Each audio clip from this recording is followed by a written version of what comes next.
The explosion of the reactor in Chernobyl had enormous consequences, but not the ones I think many people expect. I followed the studies that have been done by international experts in radiation and oncology that followed the damage at Chernobyl for all the years since.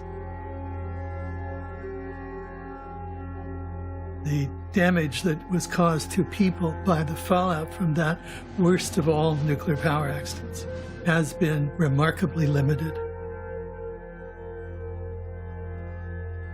You can look at the evidence. It's all been published. It's been certified by the United Nations and the World Health Organization.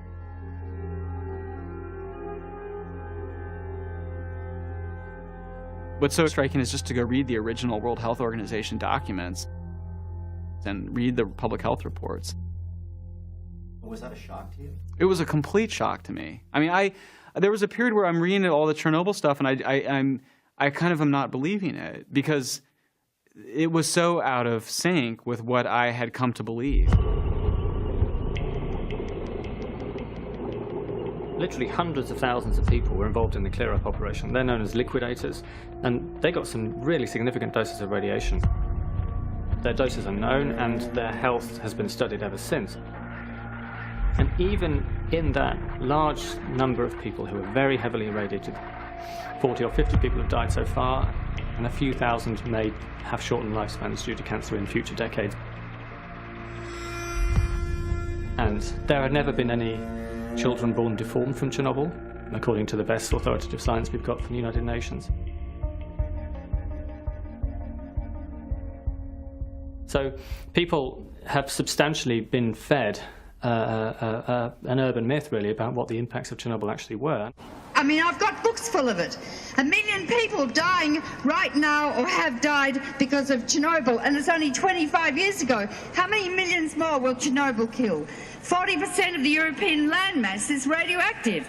Will be for hundreds of years. In order to believe that more than 56 people were killed at Chernobyl, or more than the maybe 4,000 who could eventually die of cancer, in order to believe that 1 million people were killed by Chernobyl, which is what Greenpeace and Helen Caldicott, a number of other people claim, you have to believe there was a cover-up of just massive proportions by the World Health Organization, by the United Nations, by literally hundreds of the world's top public health experts.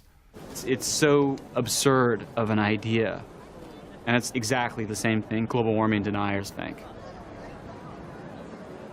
Helen, what do you think is the motivation for the United Nations to perpetuate such an appalling cover-up? I don't know. I'm not privy to their motivations. But the difference between 50 people and 1 million people is so extreme. I think people are confused about what they think. Well, they should look at the literature. This is the most important study almost that's ever been done. How do you explain This is the biggest cover-up in the history of medicine. How do you explain And this? I'm Many of so the embarrassed. tactics and the arguments that have been used by the environmental groups against nuclear power are exactly the same tactics and arguments that are used by climate skeptics. The United Nations, that's where all of this started. It was the IPCC in the United Nations said that the world's going to come to an end because of the emissions of CO2. So the cherry picking of scientific data, the nurturing of scientists who happen to believe your ideological position, Protection of the environment. and the production of reports which apparently are authoritative and scientific, but actually are just ideological propaganda, basically. 41% of the people believe that global warming claims are exaggerated.